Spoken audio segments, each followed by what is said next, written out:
Dico du cul. Dico du cul. Dico du cul. Dico du cul. C'est le dico du cul. Supernova. Salut Fifi du Calvaire. Salut Lucille, mais je suis ravi de te retrouver. Bon, c'est un petit peu trop tard pour se souhaiter la bonne année là, non ? C'est-à-dire que apparemment c'est jusqu'à fin janvier et là on est déjà en février donc ouais. Ah non, c'est pas pour ça, c'est qu'en fait on est d'accord qu'elle est déjà flinguée cette année, en fait. Mais ça, c'est négatif ça, tu penses vraiment qu'elle est flinguée ? Ah bah écoute, j'essaie de positive, hein, tu me connais, hein. Je me dis qu'on n'est pas si mal là finalement, détendu du Covid, on bambochera quand on nous dira de bambocher. Et puis bon, en attendant, on peut bien profiter du spectacle de la démocratie américaine qui se porte aussi bien qu'un bébé dans un chenil de pitbull affamé. Mais bon, ça va mieux quand même, hein. Maintenant, Joe Biden est arrivé, les États-Unis ont un nouveau président et ça, c'est super. Ils vont pouvoir continuer à défoncer la planète et dominer tout le monde, mais avec des t-shirts Black Lives Matter. Et ça change tout. Ça n'a rien à voir. Make justice sociale great again. Après, nous, on est bien, nous aussi. Hein. Darmanin à l'intérieur, Bachelot à la culture. Puis alors là, on attend toujours la réponse de Xavier Dupont de Ligonnès pour sa prise de poste en tant que secrétaire d'État à la famille et à la cohésion sociale. On croise les doigts. Oui, puis il y a Olivier Duhamel aussi depuis bien démarrer l'année, Olivier Duhamel. Ah non, mais je te jure, si 2020, ça avait été un film, ça aurait été pandémique, on est d'accord. Et pour 2021, t'es pas prête, Lucille, ça va être festen. Et donc, pour bien démarrer l'année, on va commencer sur une note un petit peu positive. Ah bah oui, s'il te plaît, avec plaisir, oui. Mais oui, non, parce qu'on le mérite, toi et moi, parce qu'on est des personnes bien.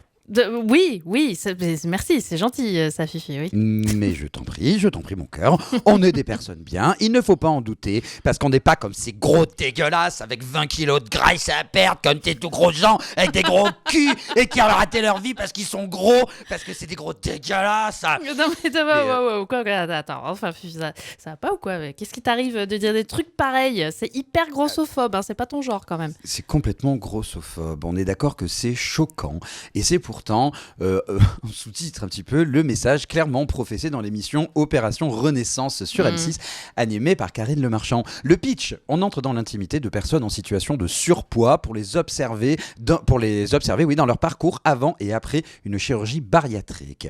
Et c'est le principe de la télé-réalité d'afficher l'intimité des gens de façon plus ou moins obscène. Ça, on le sait, et ça sera enfoncer une porte ouverte que de s'en offusquer. Mais là, le problème, c'est la façon dont on parle de l'obésité, comme un échec, rendant la culpabilité plus lourde encore que le surpoids lui-même. Et pour accompagner cette émission, Karine Le Marchand s'est fendue d'un super bouquin de coaching de vie, ce que moi j'appelle un torche-cul ou encore Pascal Praud. Dans ce bouquin, aussi pertinent que Gabriel Matzneff au salon de la puériculture, Madame Le Marchand nous dit, et je cite, « Que vous ayez 5, 10 ou 20 kilos à perdre, ce carnet de développement personnel est fait pour vous et j'espère qu'il vous aidera à devenir ce que vous êtes vraiment. Une personne bien. » Ouais, tu fais vachement bien Karine Le Marchand. Mais alors, ça veut dire quoi ça ? Que les personnes en surpoids, que les gros, disons les mots, ne sont pas vraiment des personnes bien ? Comme dirait l'autre, quelle indignité. Et mon imitation de Nicolas Sarkozy va s'arrêter ici parce que je sens que ça va devenir très gênant. Ouais. Alors, évidemment, face à ce programme lamentable digne des années 50, levée de boucliers direct des personnes qui, à défaut d'être des personnes bien, sont surtout des militantes et des militants contre la grossophobie, qui est notre mot du jour, ma chère. La grossophobie, c'est donc l'ensemble des attitudes hostiles qui participent à la stigmatisation et la discrimination des personnes grosses, en participant à leur rejet. D'ailleurs, je voudrais m'arrêter un petit peu sur ce mot rejet. Souvent, on dit que le suffixe phobie veut dire peur. C'est pas tout à fait juste. En psychologie, une phobie est un rejet qui agit plutôt comme un réflexe pulsionnel. C'est pas tout à fait la même chose qu'une peur. Quand on parle de grossophobie ou d'homophobie, évidemment que personne n'a peur des gros PD. Et c'est bien dommage d'ailleurs, il devrait. Non, on parle ici d'un rejet qu'il faut déconstruire à l'échelle de la société, puisque la grossophobie s'inscrit dans un schéma systémique du système, je l'avais déjà expliqué dans une précédente chronique, et récurrent. Les préjugés stéréotypes sont profondément ancrés dans notre société et se manifestent au quotidien dans différents domaines de la vie, comme l'accès à la santé, à l'emploi, à l'éducation, etc. et affectent les relations entre les gens.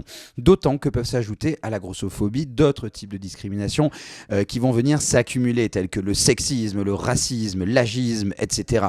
Du côté de la loi, en France, la discrimination opérée sur la base de l'apparence physique est considérée comme un délit qui peut exploser à 5 ans d'emprisonnement et 75 000 € d'amende. Mais ce type de discrimination est cependant très difficile à prouver.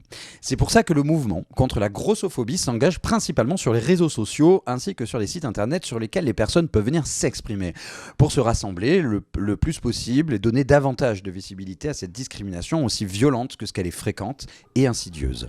Alors si toi aussi, Lucille, tu trouves que ce programme de M6 est complètement stigmatisant et humiliant pour les grosses et les gros, je t'invite à rejoindre et lire la publication et surtout la pétition du collectif Gras Politique, qui est donc un collectif français féministe et queer militant contre la grossophobie depuis 2016. On vous la mettra en lien sur les réseaux sociaux. Ouais. Et du côté ouvrage et documentaire, tu as l'excellent bouquin de Daria Marx et Eva Pérez-Bello, Gros n'est pas un gros mot, chronique d'une discrimination ordinaire, et ainsi que le documentaire Ma vie en gros, diffusé sur France 2, toujours de Daria Marx, dans l'émission Infrarouge.